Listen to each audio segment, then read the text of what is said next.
T-System Slovakia is actually one of the leading companies in the dual philosophy.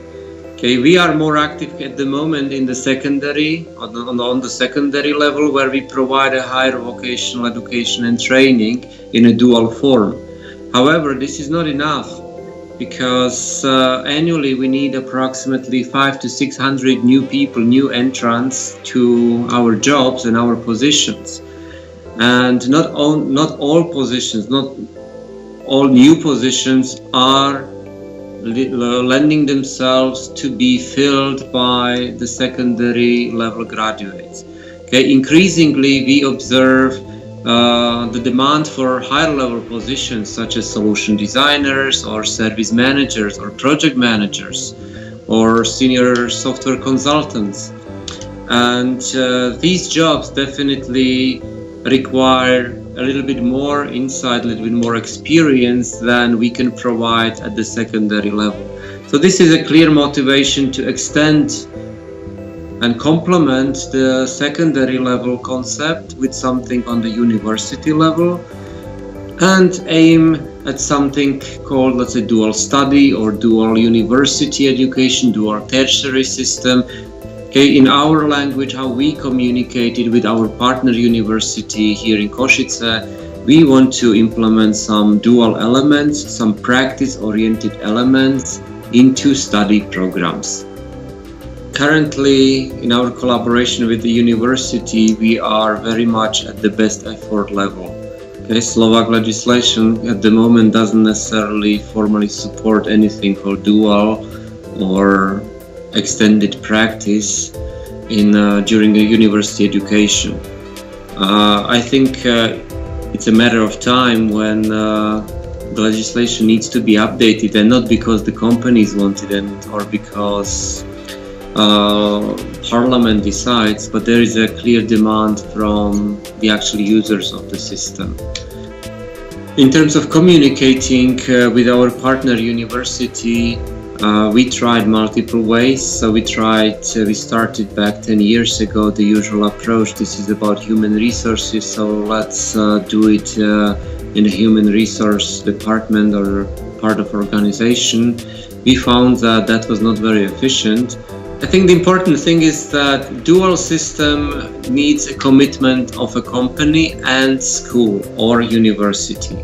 Okay, if we only leave it at the level of technical specialists or, let's say, HR advisor level, this is not, in our opinion, not very sustainable, because it doesn't show strong enough commitment from the top. In T-Systems, we established a small structure at the top of the organization that works on strategy, which is under my leadership for the past couple of years. And this was one of the objectives of such a unit, okay, or such an organization, to give it sufficiently high attention at the board, at the senior management, okay, so that it's not a hobby of a couple of technicians, couple of specialists or team leaders. So that was first added value. That obviously provided a partner to also approach senior management at university level, okay, so more eye-to-eye level. And this unit, this part of organization, was structured as a bridge between technical staff, so IT people, so to say, and the management, the external world. Okay, so we had to learn how to translate the demands, the language we speak in the company to the language understood by the academic partner. So one of the really key projects or key topics is so-called live IT projects, where we created a platform together with other companies in the region, because we speak here about 200 students approximately. So we need to give it a platform where students can actually engage with the company, with the actual experts and specialists from the company on a software project. So students act as the software providers, software developers, designers, etc. We are in a position of customers and product owners. So we make our demands, and the students have a task to spend 3 months in a very agile, very rapid prototyping way, come with a software solution that would address our needs.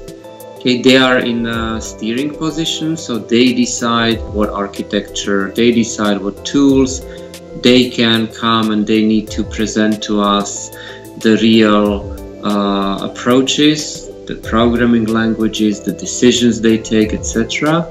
Our role is to give them a content. Okay, so you give them a topic, a challenge, okay, so a real life example of demand, something that we really need, something that we would like to implement in our company, and something that's achievable in 3 to 4 months. The trick is the business language and the business priorities are almost on a completely opposite end compared to university priorities. Okay, and it doesn't come to profit necessarily, but where we are very much pushed by speed, fast delivery, quality, the highest possible quality, reasonable cost or the lowest possible cost. The university is very often motivated through research output, through attracting more students or quantity rather than quality. Okay, but that doesn't mean it's not possible to talk. Okay? It's just we need to really translate and patiently reword and translate to each other what are our positions. It takes effort, but I believe it's worthwhile.